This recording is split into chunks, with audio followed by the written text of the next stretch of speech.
I'll move on.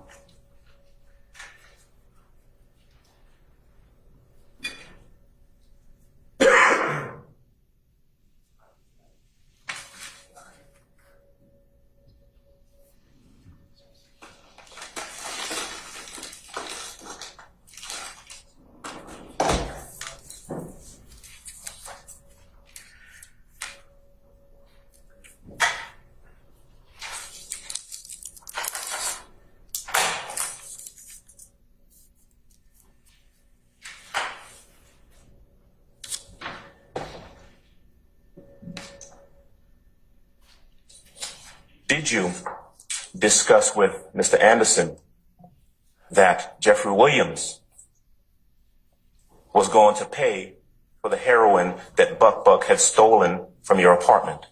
Objection, Your Honor. That would be hearsay, and there is no exception for it. Number one. Unless, Your Honor, someone is on the list to prove that up, which there is not. There is. She cannot. Yes.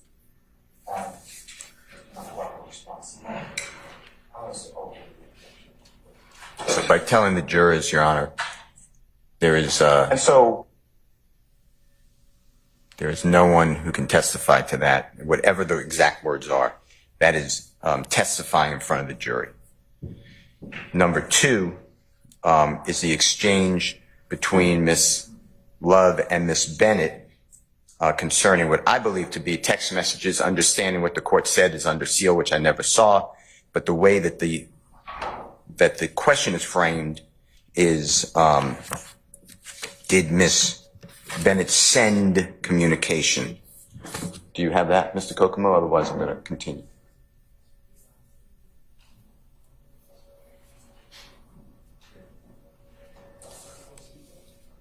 Do you have it right now? He does.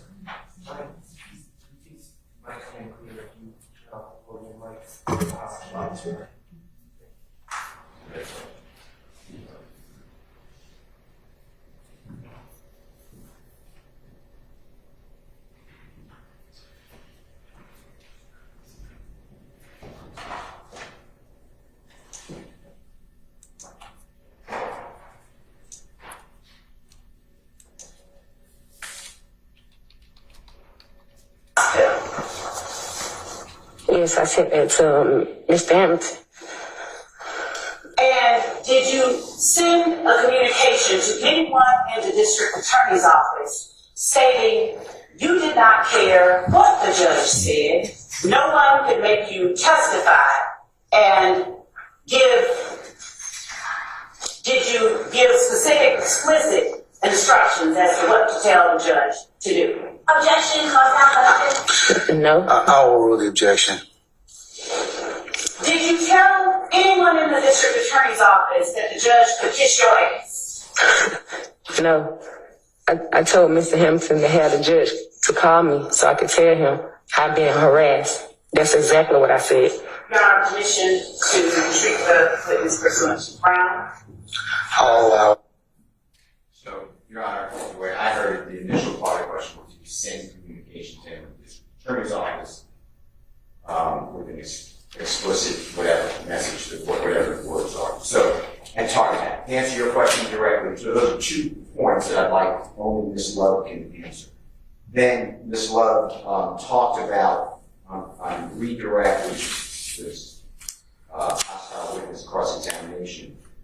Talked about meeting with Ms. Bennett on the bench outside of the courtroom with people nearby. That's what, that's how it came out. Ms. Bennett never agreed that there were people nearby. That was Ms. Love saying that. And then it became just communication of what was said there, and that Ms. Love somehow made Ms. Bennett feel so uncomfortable Ms. Bennett wanted to harm herself. So you have that series of questions on the courtroom bench.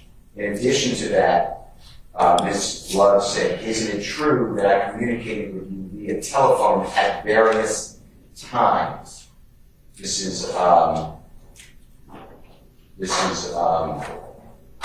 during the, I'm not sure which day, but I believe it's the second day on his arrest. And then Ms. Love said, isn't it true that I called you to check on you, on how you were doing? These are quotes, from the video. I'm not saying from the court report. Isn't it true that I told you I wanted you to speak with our victim witness advocate at this office? Isn't it true I asked you about Jeffrey Williams while we were in the Wendy's parking lot? The Wendy's parking lot had Investigator Randolph with them. I have no idea what Investigator Randolph heard, what notes he took, etc. Isn't it true that I asked you whether Mr. Anderson said Mike Anderson and Jeffrey Williams were friends before Anderson in 2013? Isn't it true you never once said that Anderson did not occur? Isn't it true I came outside, sat down on the bench next to you?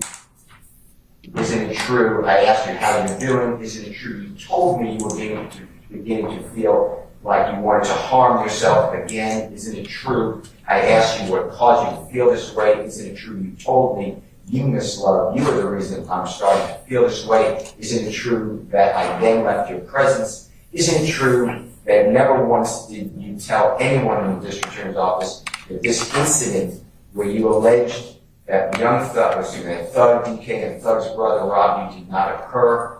That includes Miss Love as a witness, which she's saying anyone in the district attorney's office. Isn't it true the only thing we told you had to do was appear? I can't understand it. Something about a subpoena. Isn't it true that on May 13, 2013, I had never spoken with you in my life? Did I ask you about Donovan Thomas when we met? And I believe it's at the Wendy's, Your Honor, so Investigator Randolph would be around that area. I have no idea what you heard. Do you remember tearing up when I asked you about Donovan Thomas? So did we talk about him getting killed when you and I met? Did you indicate that it was messed up what happened to him? Nobody did this. Ms. Love injected herself into the proceedings. There's not a waiver here. She decided to do it on her own. We don't have to sit here and stop her from becoming a witness. Did you object at the times that she said all these? There's no objection. By any of you? No. But don't you have to object, preserve the, or let the court know at that point in time? That's one of the issues that the state's raised, is that you all failed to timely object. Yeah, the state is wrong. The state is wrong. Respectfully, because this is not on an appeal where I didn't ask for her to become a witness. The case that the state cites is the contemporaneous objection rule when you want to stop the question. Ms. Love decided voluntarily and freely to interject herself in the proceedings. There's no objection. No, you still have to becoming a witness. No, I disagree with you. You still have to object as soon as you realize that there's an issue, that to preserve the issue so that the appellate court doesn't kind of tell you waiver, right? but what's the issue? The issue is what you just told me. No, the that issue- she's injecting herself as a witness. And that's okay. I mean, that's what your allegation is. That's okay, though. Okay. But that kind of at least preserves the issue for the court to consider then and make a ruling on it. The court is considering now, did Ms. Love become a witness in the case? All right. Then the other thing is we haven't completed the examination of Ms. Bennett. So all the conversations, and this is why I asked you to kind of limit as to the conversations that you believe Ms. Love had, and there's no other third party, because you can certainly examine the witness about those particular statements that were allegedly made, or the third party can be examined at some point. Okay, sorry. I'm sorry. So that's why I asked you. I'm more concerned about those conversations that you claim where it was just Miss Love and the witness, and she is purportedly, as you said, interjected herself into the matter. So I gave you two pristine examples that cannot go without the jurors understanding it. The first one is, did you send, this is Ms. Love's words, did you send a communication to anyone in district attorney's office stating you did not care what the judge said, no one could make you testify, and did you give explicit instructions as to what to tell the judge to do? That is a question. The answer is no. The answer is no. Ms. Bennett said no. So there's nobody else in this planet that I can go to ask, why did Ms. Love say that? In addition, saying to the Honorable Keith Adams' question, there's no witness who's going to come in and testify to that. There's no witness on the witness list. Ms. Love, that's Ms. Love's statement in front of the jury. She has no right. That is a witness. But what about the now the case law indicates, and you all know this, that statements of counsel are not to be considered as evidence. But that you cannot do that. When Ms. Love, that's not an objection. That is a statement to influence the jury. There is no witness. I think a few of you have done that during this trial. And that is just something that it's a practice that is not permitted. It's really not condoned at all, but that you're really not supposed to comment in front of a jury improperly. Judge, Ms. Love put her own credibility in front of this jury. There is no way to erase it. There's no limiting instructions. But I'm going to charge the jury at the end of this case that statements of counsel, opening statements, closing arguments, the questions asked by counsel are not to be considered as evidence. They're not. But Mr. Williams has the right to cross-examine. I do. You do. And that's why I'm asking you about the times that she has. I gave them to you. Okay. So I gave you all those times about telephone conversations. There were just the two of them. So you're saying the two areas that I'll take judicial notice of, as well as anything that's been on the transcript, and that was on the 25th of March? Not that I believe. I think it was the 29th. 28th and 29th of March. 28, 29 March. I'll consider those. And then the other ones you point out for my consideration are the communications, on the bench outside the courtroom. Is that correct? Bench outside the courtroom. And then how do you get around the text message when it's not supported by the text message? What text message? Which ones are you talking about? When Ms. Love specifically said, and did you send a communication to anyone in the district attorney's office stating that you did not care what the judge said, no one can make you testify, and did you give an explicit instructions as to what you tell the judge to do? What exhibit was that, or trial exhibit was that was introduced? We need to refer for it to record. That's fine. That's going to be in all the text messages. I don't know what the state called it, but the question. Let me just pause a second. Sure. Mr. Helsky or Ms. Weaver, do you know what court exhibit or what exhibit that was?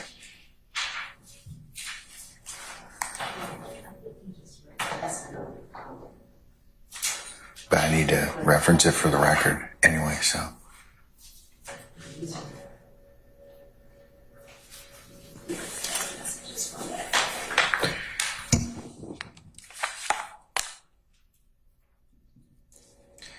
All right, just give me 1 second, please.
Mr. Steele, I'm have in front of me, states 33 alpha alpha, states 34 alpha alpha, and states 35 alpha alpha.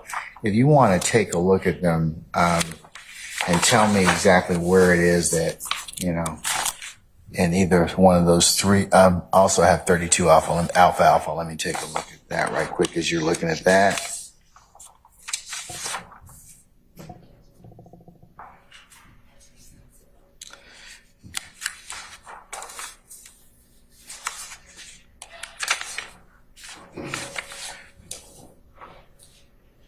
There's also states 32 alpha alpha, which is the, purports to be the text messages from Miss Bennett's son.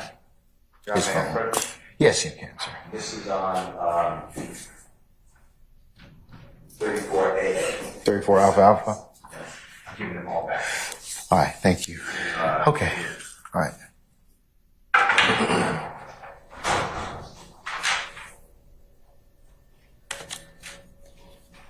And the statement made by Miss Love that I've, Okay, and 34 alpha alpha? right, that is the closest you're going to get to. Which statement are you referring to in this Okay, exhibit? Miss Love, the one I handed to you, but Miss Love stated in front of the jury, she testified, and did you send a communication to anyone in the district attorney's office stating you did not care what the judge said, no one could make you testify, and did you give explicit instructions as to what to tell the judge to do? And in the document I just get, 34 alpha alpha. that is not even close to a fair summary of what is written by Miss Bennett. And Miss Bennett specifically said, no, that is not what I said. And the only person who can be challenged on that testimony, because that's what it was, is Miss Love. And the state's case that they cited to you, which is Bonner, B-O-N-N-E-R versus State, 192 Georgia Appeal, 721 1989 case. And the state said that this is the only case in Georgia on point. I don't agree with that, but that's what they wrote. And in Bonner, it actually helps Mr. Williams, because in Bonner, what happened was the prosecutor. What's the citation for Bonner again? Your Honor, it's 192 Georgia Appeal, 721 386 Southeast 2D 379 1989. 192 Georgia Appeal what? I'm sorry, 721.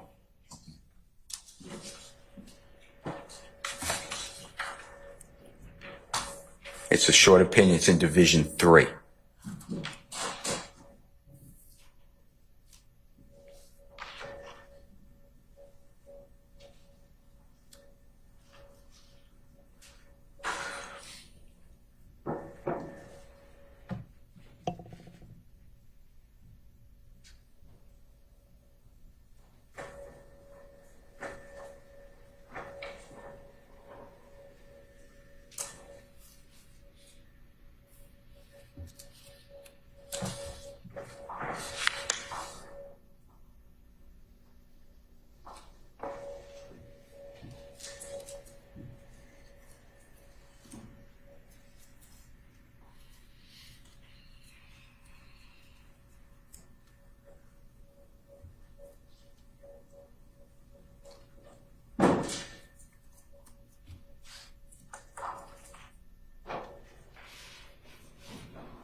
Okay. Bonner, which is, as you indicated, 192 Georgia Appeal 721.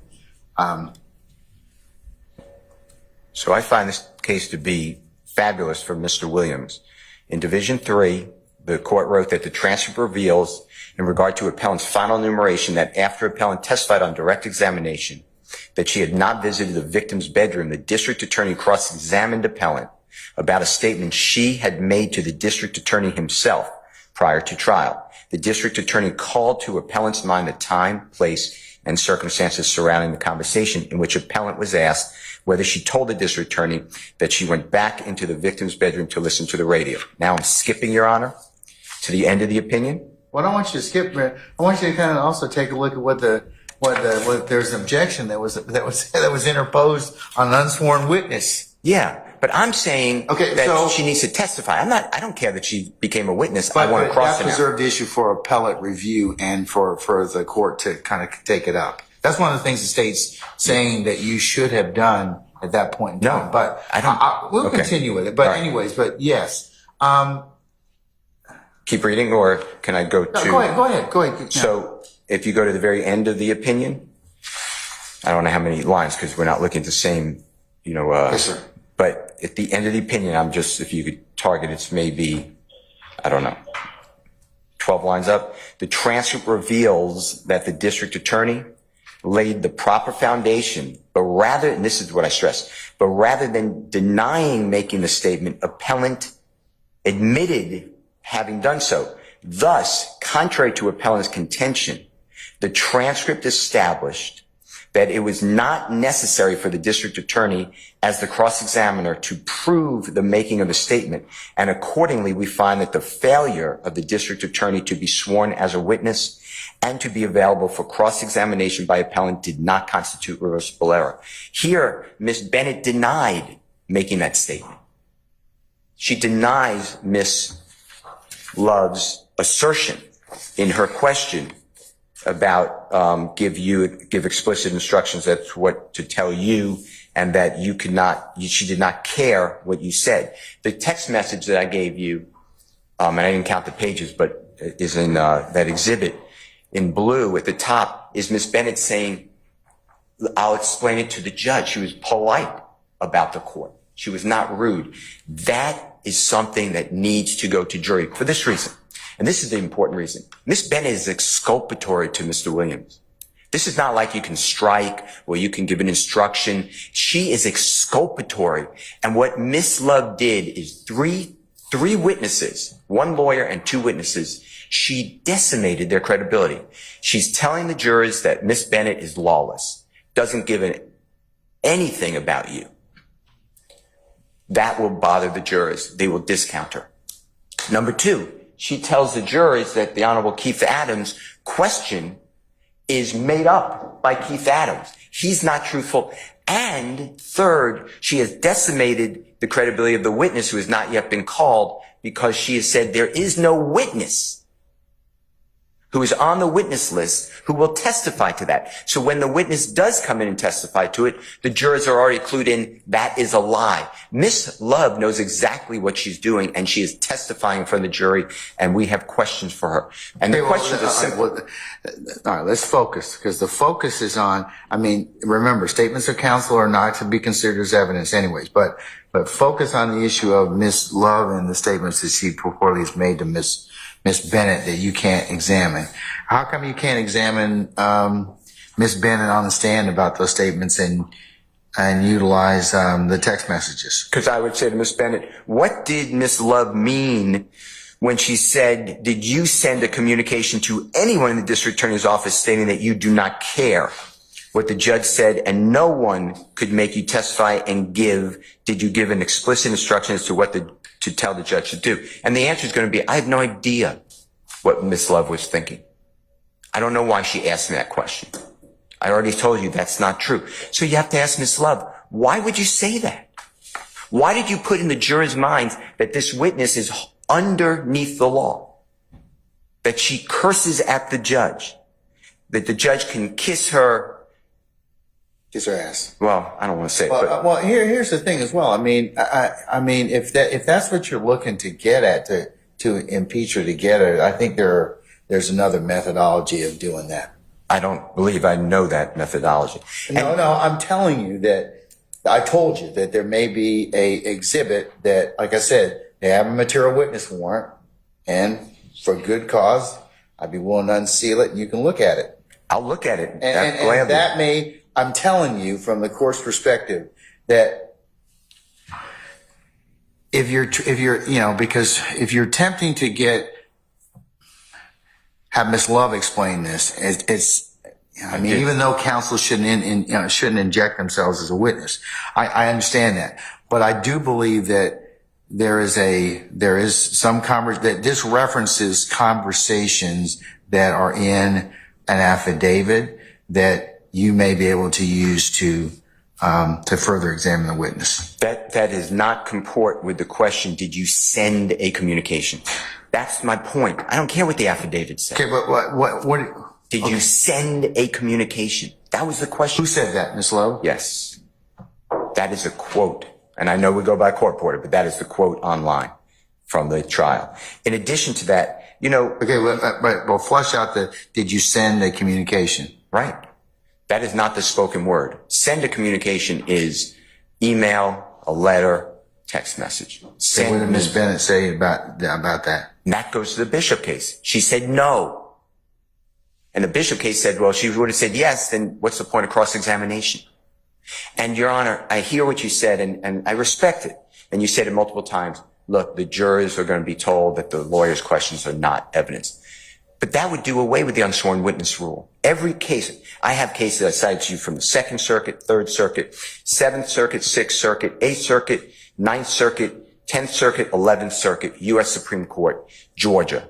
Every one of them say the lawyer can't inject their personal knowledge as if they are vouching for it. And that's what Ms. Love did. It doesn't matter that you can tell the jurors that the questions of the lawyers are not to be used as evidence. The answer is that Ms. Love deliberately, intentionally, knowingly, and voluntarily injected herself to make her credibility as a prosecutor. You know, we value prosecutors.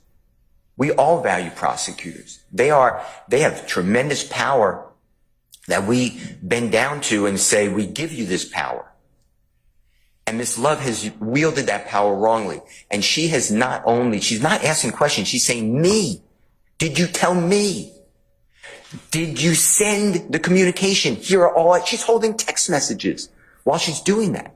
Did you send communication? She is calling this witness, Mr. Adams, and the witness who has not yet been called, that it's not true. And I've never heard an objection except from this prosecutor where they put in evidence. Judge, this will not come into evidence. There's no witness to say that. That is testifying. And it needs to be explained. And I don't know why we're here. This was not my intention. And no, I didn't waive it. And we don't have to sit here. We don't lay in wait. Miss Love was Bonner doing seems to indicate that that there was an objection made as to the unsworn witness. That's exactly what the basis for the objection was. You didn't make one. Yeah, but you got to read further in these other cases. I'm asking for Miss Love to become a witness. She enveloped herself. She's intrinsically intertwined for whatever reason in what she did in the case. I understand that she said that other people around her on the bench. Other people around does not mean that they were part of the communication. Other people around doesn't mean they heard everything. The telephone calls that Miss Love had, we don't accept that it was on a speakerphone with someone else there. She's texting the woman on New Year's, telling her what a great mother she is. What a symbol, I'm not quoting now, but a symbol of the community she is. You know, these are inappropriate. And lawyers aren't supposed to make lawyers the object of the trial. Miss Love made herself the object of the trial, tried to cut the knees out from Mr. Adams by saying he has no right to ask that question because there's no witness who will say it. Those are all the wrongs that the ethical code and the case law tell us to do. I'm very aware of your time limit. I know there was issues. No, I'm going to let you have a little more time. So, but tell me about Rule 3.7. If there's any other case law that seems to that you want to point to my attention from Georgia. All the other, of course, states are persuasive. But is there anything else that our Georgia courts have indicated that would make out your argument in terms of the unsworn witness? And also, of course, it's discouraged that lawyers are witnesses anyway. So, and unless they're testifying, consistent with the proper circumstances. Yes, to answer your question. I believe I cited it. Let me just pull it up.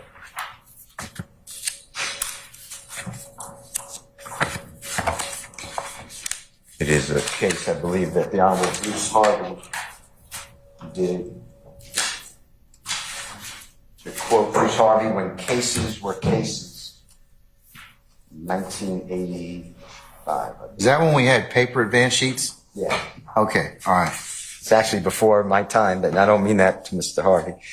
It's Castell, C-A-S-T-E-L-L versus Kemp. C-A-S-T-E-L-L versus Kemp. It's 254 Georgia, 556. So you said 254 Georgia? 556. It's in your package if you Okay. care. And it's 331 Southeast 2D, 528. It's 1985. And if you look at the left-hand side of the copy I've given this honorable court and the parties, you will see counsel, the Honorable Bruce Harvey. Is in this packet of materials you gave me? Yes, it is. It should be,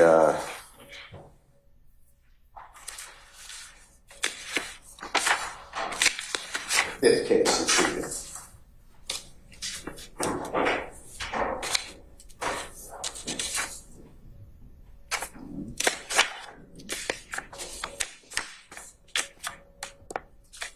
Fifth case I have is Dillon versus Common. Right after that. You should have the next case, Your Honor. Evil versus prepare. You should have, it's a small case, so it may, the staples may have clicked together, but it's Castell, C-A-S-T-E-L-L versus Kemp. Do you have it, Wes? Should be the fifth one.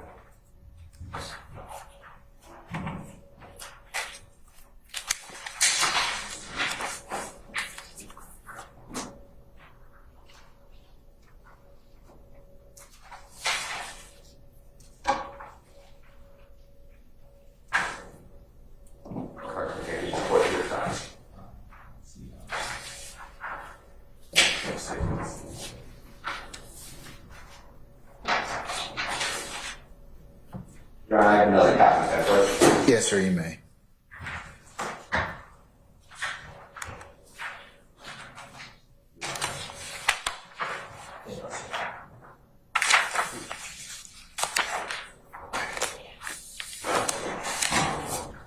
All right, sir, I now have Castell versus Kemp. So on the second page, the left-hand side,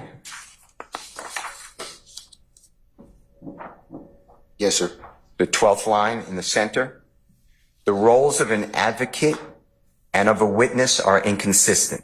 The function of an advocate is to advance or argue the case of another, while that of a witness is to state facts objectively. And then it cites State Bar of Georgia's Code of Responsibility, Ethical Code 5-9, 1983. Furthermore, where the question arises, doubts should be resolved in favor of the lawyer testifying and against his continuing as an advocate. And that again cites to the Ethical Code. And then on the right-hand side, the second full paragraph, the rules of the Code of Professional Responsibility do have the effect of law. Although only couched in aspirational terms, these rules cannot be ignored if we are to maintain integrity and credibility of our judicial process. So I believe that shows that the ethical code is in play here when a prosecutor does what Prosecutor Love did. And it's worse when it's a prosecutor. All these cases I cited to the court, they all say when you're talking about a prosecutor becoming a witness, it is triggering rights of the accused, as opposed to other lawyers where you might just say what the lawyer says is not evidence.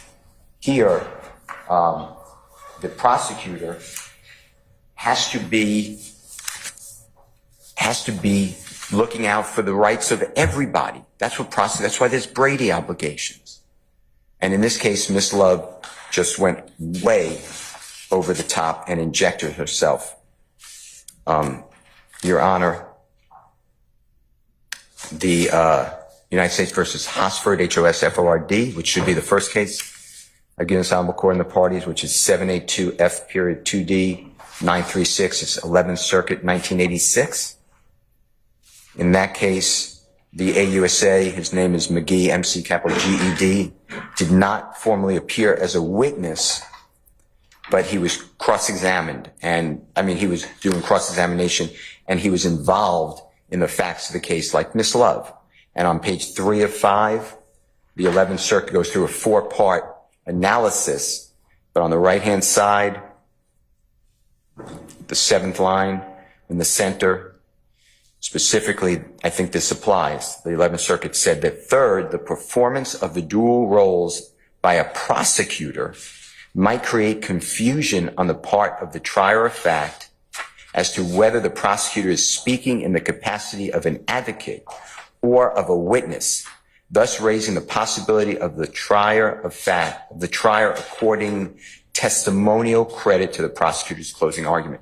And here, that's what we have. We have the cross-examination or the redirect examination or the direct examination of a, quote, hostile witness, where Ms. Love is, through her questionings, raising the possibility that the jury will think that they're giving testimonial credit to what she's saying.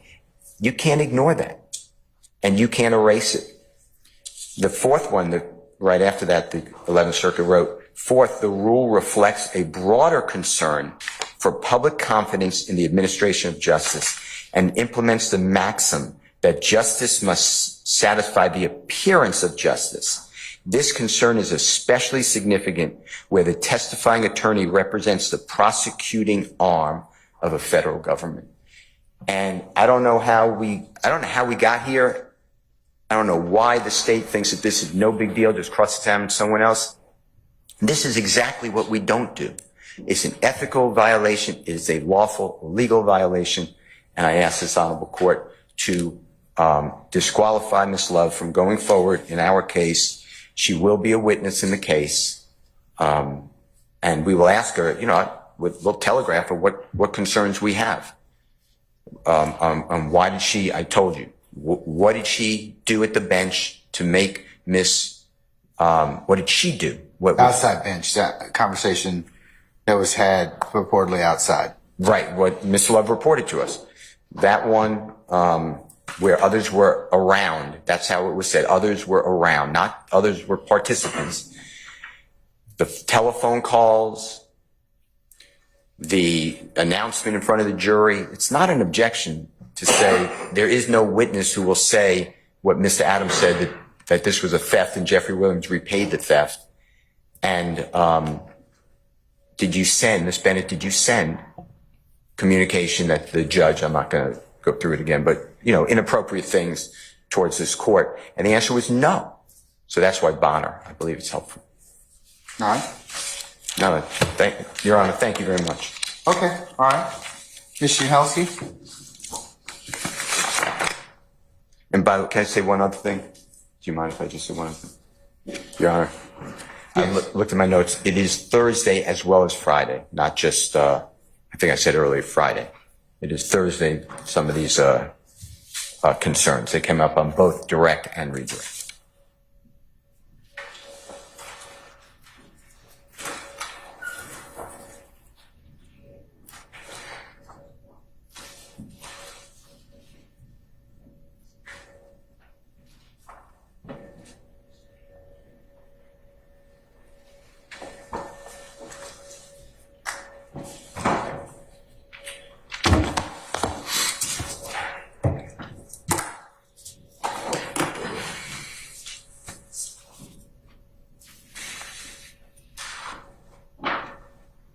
All right, Mr. Uhelski, go ahead. Yes, Your Honor. Let's start with 3.7.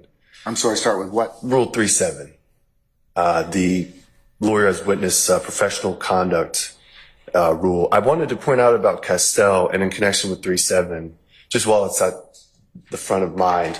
Castell was a case where Bruce Harvey tried to argue his own ineffective assistance. That's the conflict that we're cited to when we're talking about Castell. And when we're talking about Rule 3.7, the lawyer as an advocate shouldn't be also a witness. It's true what Mr. Steele says about these rules having, binding effect, but there's nothing that says that even if there was a 3.7 violation, which we dispute, of course, that the remedy is disqualification of the prosecutor. The remedy, as far as I remember looking it up just yesterday, was public reprimand if there was a 3-7 violation in the first place. But that's not for me. That's the collateral offense. Sure. The collateral consequence. The legal consequence for the trial would be for me to they've asked me to consider that she'd be disqualified. Sure, but I guess the larger point about Castell, going back, is the idea like of an attorney on a habeas to argue that their own performance at trial was ineffective. That's kind of an impossible conflict of interest. So I don't think we have anything resembling that here. And I want to go to the questions that Mr. Steele was getting into, and I'm not going to get too much back into the briefing because I know Your Honor has digested that. But starting with the comment about Mr. Adams's question about Buck or whatever that was. So it was a hearsay objection, and then it was followed up with, hey, there's not going to be a witness on the witness list. That's the attorney. You'd agree that she shouldn't have said that. At best, it's a speaking objection, and if the remedy for a speaking objection, Your Honor, is disqualification, guess how many defense attorneys we have left? You see what I'm saying? So at best, it's a speaking objection, and that's improper, but it's not the lawyer testifying. Again, the jury is presumed to follow the judge's instructions. The judge has, in this case, and will continue to advise the jury that what the lawyers say is not evidence. And in that connection, Your Honor, I want to point to one of the cases. I'm not going to belabor it, but Palmer v. State, and this is on page 4 of the state's brief. It's a Georgia Supreme Court case. It's 236 Georgia 507 at 507 and 508.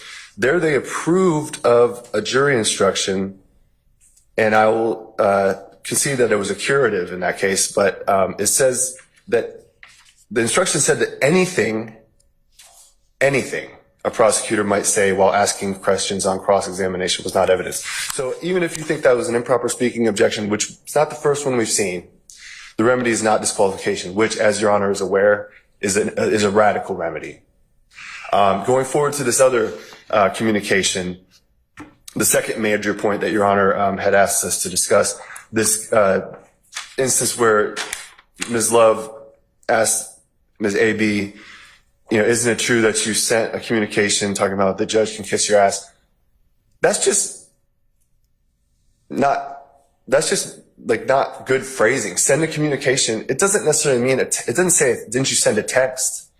It doesn't say, didn't you send an email? It says, didn't you send a communication? That's just kind of maybe imprecise phrasing. The remedy for imprecise phrasing is not disqualification either. And if you listen to the rest of that question, Ms. Love went on right after that, really kind of interrupting herself, and clarified and said, did you tell anyone at the DA office that the judge could kiss your ass? Did you tell anyone that? So she heard her own imprecision, she corrected it, and then the answer was no. So we had this big argument about how Bonner doesn't apply because in Bonner the witness said yes. Oh no, well in this case the witness said no. It's a question. But how are they going to impeach her on it? However they want. They can cross-examine her. They have the text, every single text that anybody had with Bennett. Those speak for themselves. They can cross, and the very next witness that I believe the state may call in relation to AB is going to be the investigator who was going to be present for these communications. And just to clarify, which I think wasn't clear, we're not saying, and it's not true that Ms. AB ever sent a text that said the judge can do this. That was an oral statement that was made, and Ms. Love said, hey, didn't you tell me this? And we can ask Ms. AB about it. We can ask the investigator who swore an affidavit to that effect, which Your Honor is aware of. And so there's no unsworn witness violation.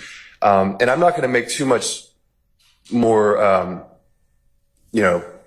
fodder of the Rule 3-7 stuff and the idea of like preserving objections, because it's true what Mr. Steele says. That is an appellate doctrine, and if you don't object to it, you waive it. The contemporaneous objection rule says if you don't object by the time the next question comes, you've waived it for appellate review, and that plain error and stuff, all that still applies for an appellate matter. I just wanted to point out that the sort of artful practice that you see here is a little bit concerning, especially when you look at the sort of injection that happened with Mr. AB when it comes to lawyers asserting potentially facts not in evidence, becoming part of the evidence. Again, if disqualification were the remedy here for what is alleged, and we're not even conceding that the allegations are true, but if disqualification were the remedy, where's the Georgia case that says that? And if indeed that was the remedy, again, like bye-bye defense lawyers, because Your Honor's been aware of this going on both sides. We have we have permission to lead a witness. Okay, that's proper under Brown. When you're asking a leading question, it's always going to presuppose some sort of desired response. That's just the textbook way that works. The fact that we have communications with the state's witness prior to that state's witness testimony, and that somehow is being made into a disqualification grounds, that's just prepping a witness. That's just trial practice. You can't avoid that. You're going to have to communicate with your witnesses to get them up on the stand, especially difficult witnesses in high-profile cases. So, again, what the lawyers say is not evidence. The jury know that, and they're going to be told that, and they're going to follow What that. about okay, let's assume I believe that, or that assertion based on the text messages that at least were in States 34 alpha.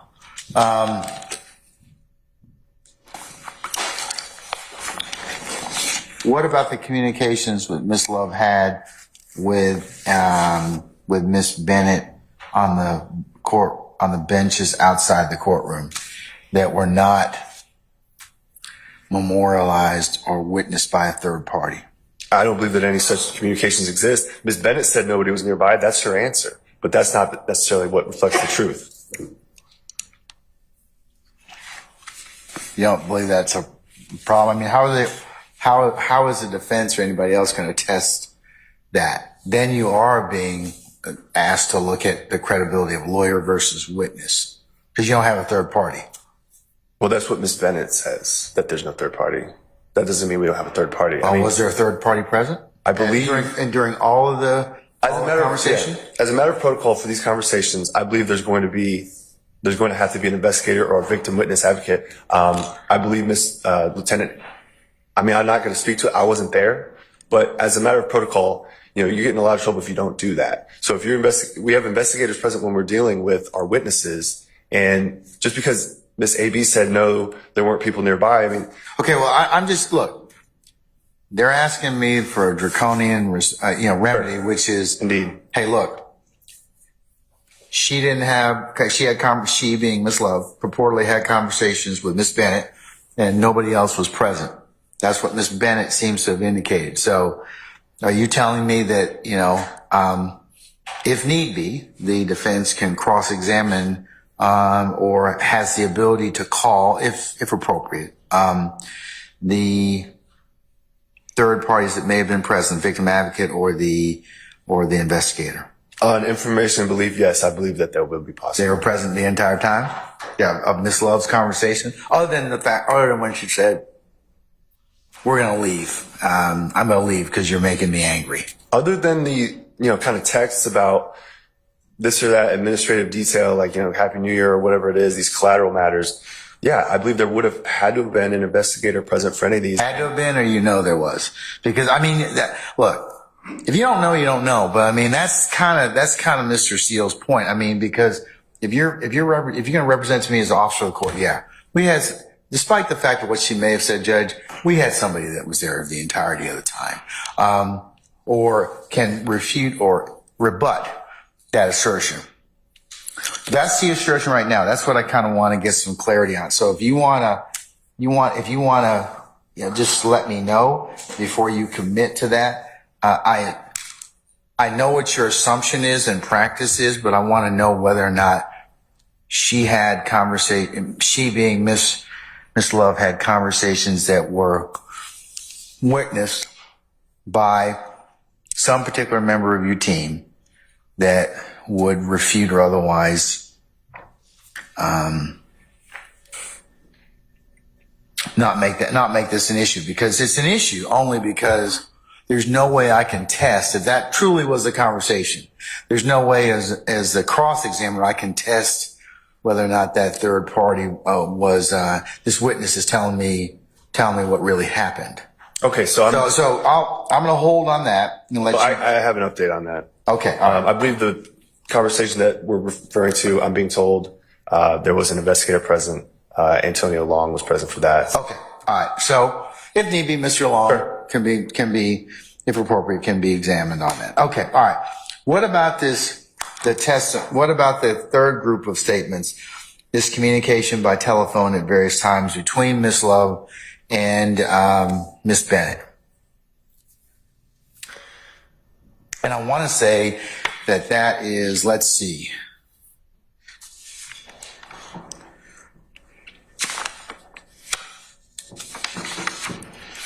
And you all might be able to help me out with that. Which one of the state's exhibits, 33, 34, or 35, are the ones that there's the assertions of that Miss Love is having a conversation with Miss Bennett? Can one of y'all tell me? So the text conversations that have occurred between anybody and Miss Bennett, anyone in the DA with Miss Bennett, those the court has, all the parties have all those. Those are 33, 34, and 35 alpha. I believe so. All right, but I want to know which ones of these conversations are the conversations purportedly that Miss Love had with Miss Bennett. Because some of them are just talking about the son having and getting a job or helping the son get a job. Some of them are just pleasantries of the greetings of the season. Yeah. I mean, I'm not concerned about those. I'm more concerned about about anything that may have been said that maybe wasn't witnessed, that might be problematic. That's what I'm trying to look at this time. Well, I mean, from my understanding, the text messages largely occur between Lieutenant Hamilton and either Miss AB through her son's phone or her direct phone. Again, when you're talking about conversations about, coming to court, just pleasantries and stuff like that, I'm not aware of any conversation that happened that was of substance that wouldn't have been witnessed by an investigator or some other advocate per protocol. I mean, I'm not the universe of all the potential things that could have been said. I mean, I'm not really in a position to represent like what may or may not have happened over the phone, but there's not going to be anything substantial as far as any oral statements that wouldn't be covered by this investigative protocol. And again, these texts, they've been turned over. They speak for themselves. Miss AB can be cross-examined on any of this stuff, including the oral statements. I understand the court's concern. Kind of shifted on to you, Mr. Yahowski, and your team in regards to, because Mr. Steele has said, okay, listen, that's why, maybe what I need to do is I need to let you all take a look at 33, 34, and 35 alpha and parse out for me because as they were sent to all councils a couple days ago, some were conversations had with two of your investigators. One of them being Investigator Long, Chief Investigator Long. The other one was with, I want to say, Investigator Hamilton. And then the other one was reportedly with Miss Love. So there's 3 sets, I think, of text messages. That's kind of what I need you to kind of look at. I need you to look at this last set of communication at various times of who within those particular exhibits had text message conversations. The one I'm focusing upon at this point in time is of course Miss Love. So let me just recess about 10 minutes and let you all kind of look at that. That's kind of what I want to address. I just want to make sure that I've gotten it correct. Okay. That's fine. Thank you. Okay. All right. So we're going to be in recess 10 minutes. All right.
Can we ask somebody to come back in, please?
Excuse me.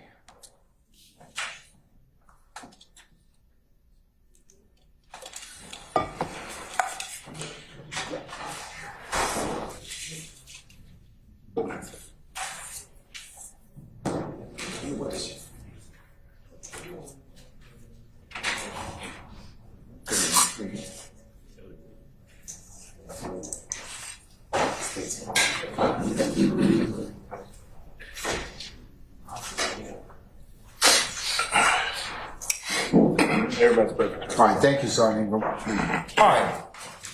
Mr. Uhelski, we'll be able to parse out as it pertains to the state's exhibits. All right, I was able to get some clarity on the two issues we left off on, starting with I can emphatically state in my place that Ms. Love was never alone with Ms. Bennett for any oral conversations. With respect to the bench conversation. Yes. Outside courtroom bench conversation. Yes, and that one, and I'll clarify that. It started out with Ms. Love and Antonio Long, and then there was this representation from AB about harming herself due to the fact that, the state wants her to testify, by the way. But after that point, Adriane was sort of backed off, and then Tamika Kelly and Partrina Baker then went ahead and got with Miss AB at that time. And I will say, if Your Honor thinks that cross-examining AB on that conversation is not enough. Ms. Bennett. Yes, sir. Okay. All right. If Your Honor thinks that the defense cross-examining AB on that conversation and the circumstances surrounding it and everything about it is somehow not enough under the Constitution, then you have those additional witnesses. The next part is the text message conversations, okay? I wouldn't even call them conversations, but they're contained. Okay, let's the first, Grant, tell me which text message conversations, because I want to say there's 32, 33, and 34 alpha alpha. Is that correct? Yeah, 35 alpha alpha. Oh, and 35. Is it started at 33 or 32? You all have them, so I don't. So, well, the ones that pertain to Ms. Love's conversations, the text communications, are 35 alpha alpha. Okay, so let's take a look at those. And so when you do take a look at those, and I'm looking at them now, I'll just characterize them. They're sort of pleasantries. How are you doing? Good morning, etc. I mean, we can take a look at every word of them. And like I said, they speak for themselves. And let me again, take a look at 35 yes, alpha alpha. And the approach. Yes, you may. Thank you. I'll give Your Honor some time to look at those, but I'll be ready to continue at the court's pleasure.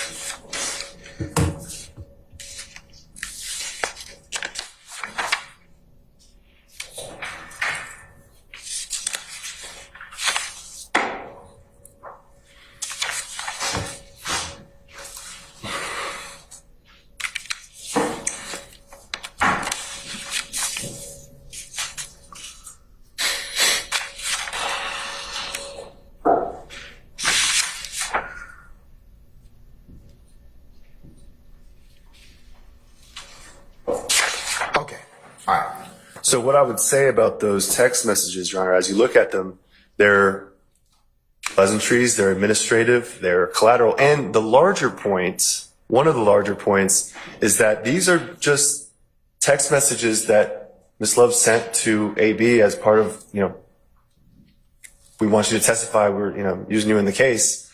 For the most part, AB doesn't really say anything except for those two instances, and those are administrative responses in the first place.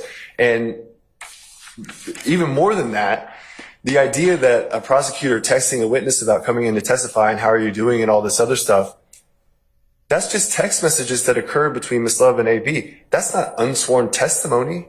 And when it comes to the ability of the defense and the right of the defense to impeach on matters like that, Your Honor, I want to point you emphatically to Scott v. State. Okay, that's a 2020 Georgia Supreme Court decision, 309 Georgia 764, and again that's 309 Georgia 764 at 770, and it says as follows.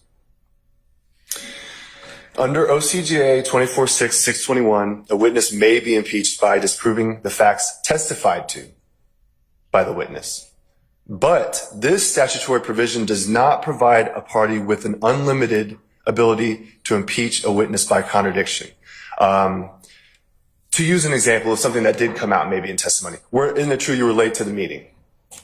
Okay, yes, no, doesn't matter what the answer is, it's collateral.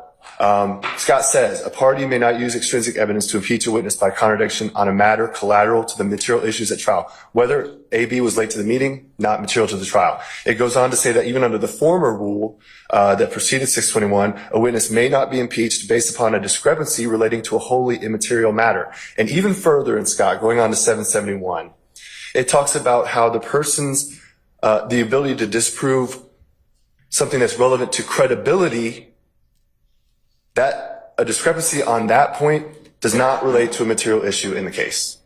So I'm going to leave the court with Scott. I'm going to leave the court with my understanding of the extent of the text communications that would have just been between AB and Ms. Love.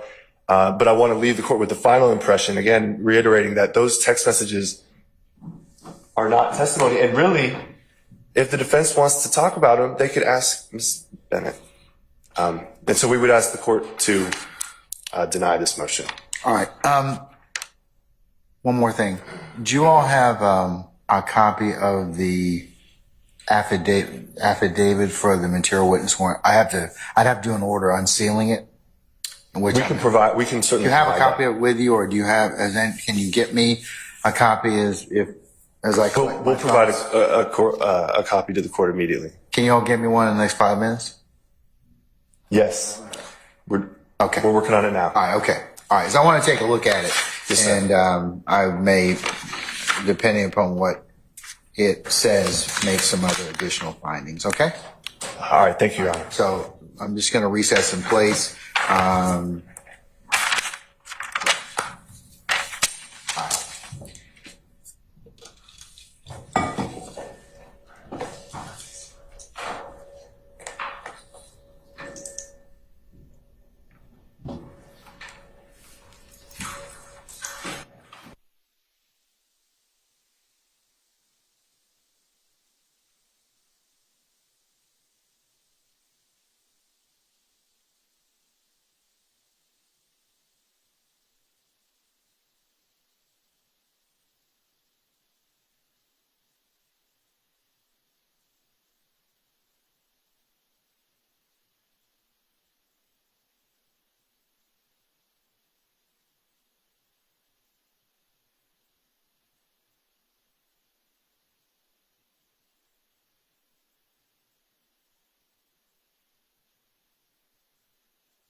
per sec, please.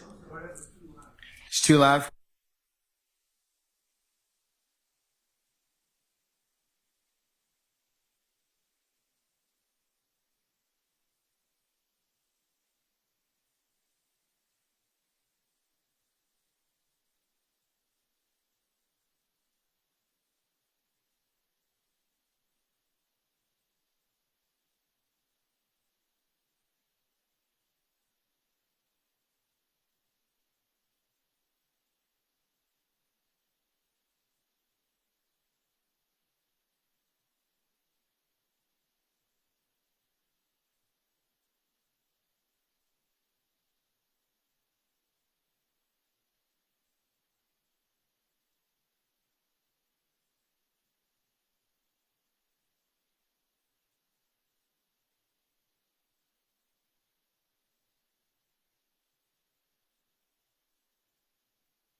Why don't you come to the podium? Yeah. Thank you.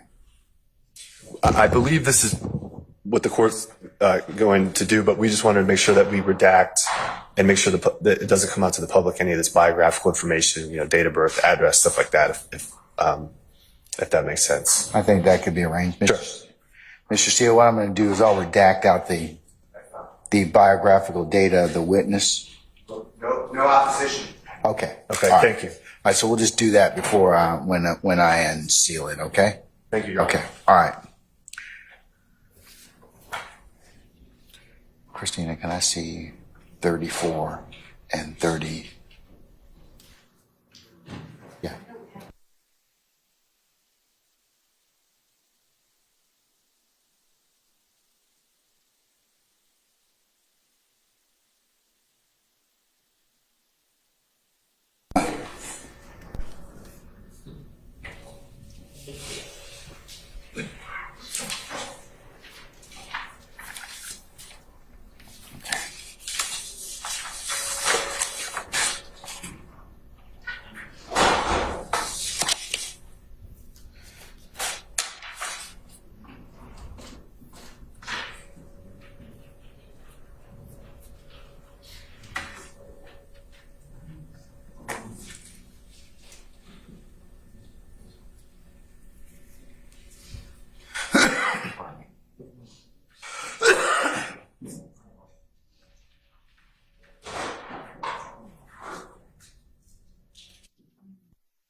in a position to give you my thoughts on ruling on this particular issue. The court has considered the issues framed in the defendant Williams' motion to enforce the disqualification of prosecutor Love. And to that end, I've considered what has been pled in Mr. Williams' motion. I've also considered the state's response to defendant Jeffrey Williams' April 1st, 2024 motion to disqualify. I've also considered the arguments of counsel. I've also taken into account and will take judicial notice of the proceedings, to include the transcript of proceedings on, and in particular, 28 and 29 March of 2024. And the court also has had the opportunity to review and consider the following exhibits. States 32 alpha alpha, states 33 alpha alpha, states 34 alpha alpha, and states 35 alpha alpha. In considering these motions, the court has also considered the defense's three groupings of the examination of Miss Bennett as it pertains to their assertion that Miss Love has inserted herself and become an unofficial witness. In regards to this, I have also considered and will consider for purposes of the motion the statements that were made in court on the 28th and 29th of March, even though video was shown to the court. In regards to those, the official transcript will be the record that the court considers. I've also considered the communications between Miss Bennett, the witness, and purported to be Miss Love and other members of the staff of the district attorney's office. And then third group of consideration is the communication by telephone at various times between Miss Love and Miss Bennett in states 35 alpha alpha. In considering those, the court has also taken a look at the cases that both the state as well as the defense has proffered and invited the court's attention in respect to this issue of Miss Love and being an unofficial witness. The court is of note considered Bonner, as well as, and Bonner's at 192 Georgia Appeals 721, and also the court has also considered Cantwell versus Kent 254 Georgia at 556, and Scott versus the state 301 Georgia at 764 and 24-6-621, as well as the Georgia Rules of Professional Responsibility.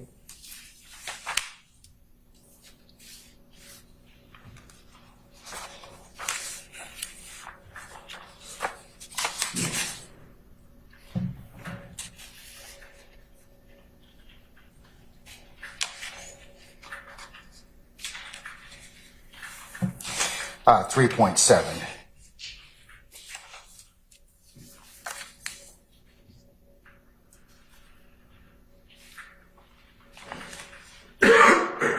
To the defense's arguments and assertion in the first grouping that has been brought to the court's attention on March the 28th and March the 29th of 2024, the court has heard some concerns from Mr. Steele saying that those conversations could not be challenged by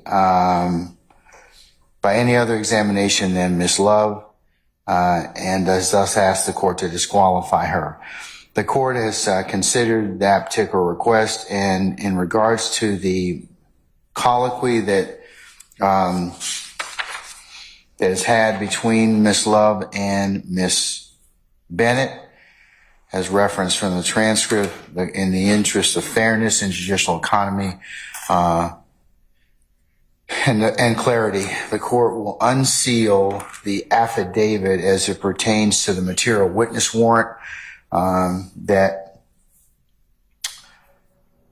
the state sought to comply with to facilitate Miss Bennett's complying with being here as a witness. I will make that available immediately. I will do two things. I will sign an order unsealing that particular affidavit.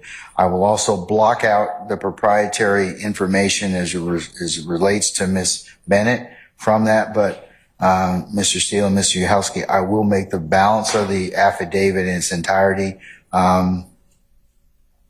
available, and I believe that will also provide you with information as to others that may satisfy your concerns in respect to that issue.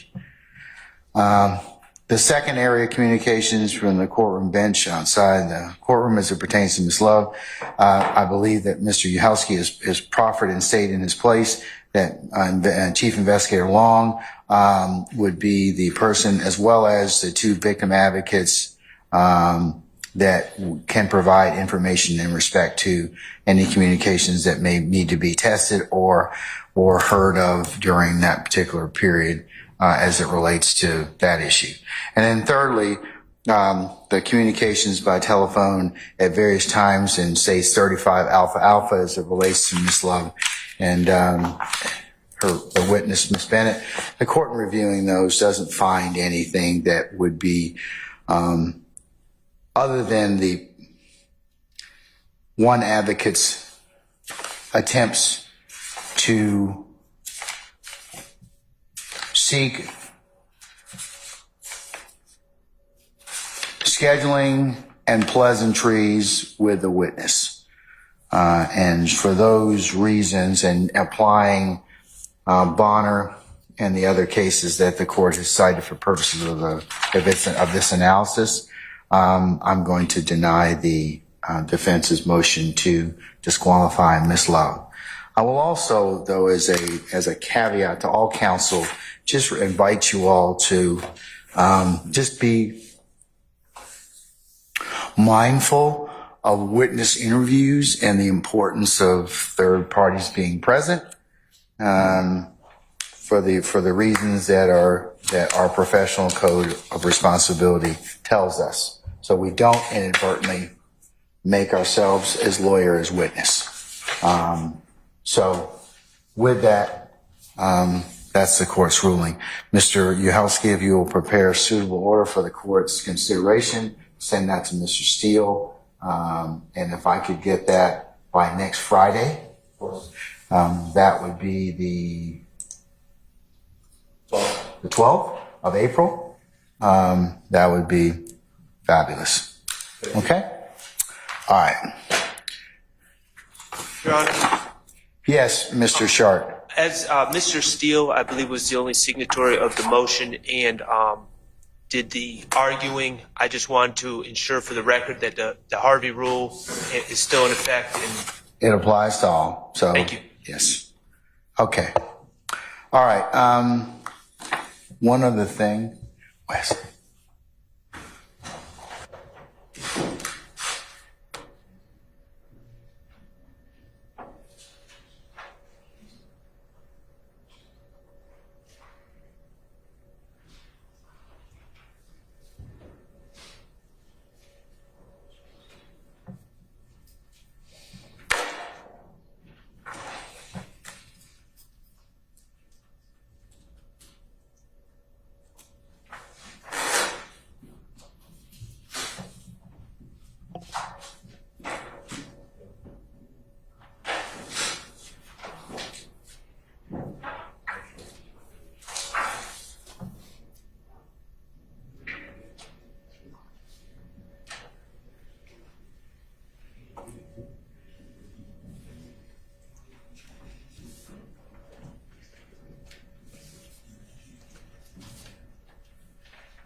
All right.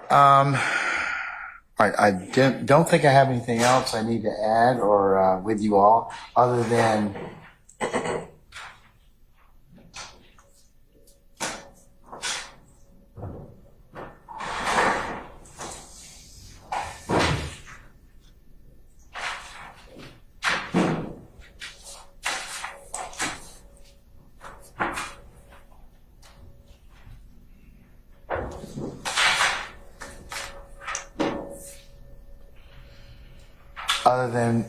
we'll be back in session at 8:45 on Monday morning.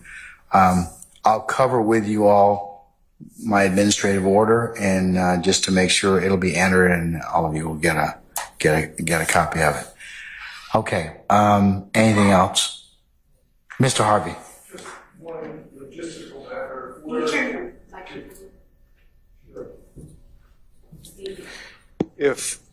One logistical matter. If we are to be here pursuant to your 8:45 requests, we need a current order to get us in before 8:30 so we can be here, be ready to go per your 8:45 requirements. If your staff can prepare us an order allowing us to get in before 8:30, we would appreciate it. Mr. Harvey, I will take care of that momentarily, okay? All right?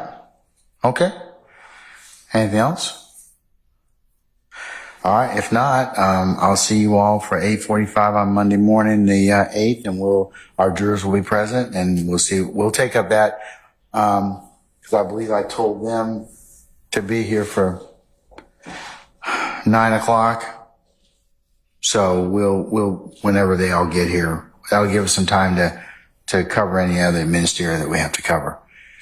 All right. I notice you all have, Ms. Love has turned it over to you all from the evidence that she and the state are wishing to proceed with, consistent with my, orders. So unless there's anything else, I'll see you all on Monday. Okay. All right. We're in recess.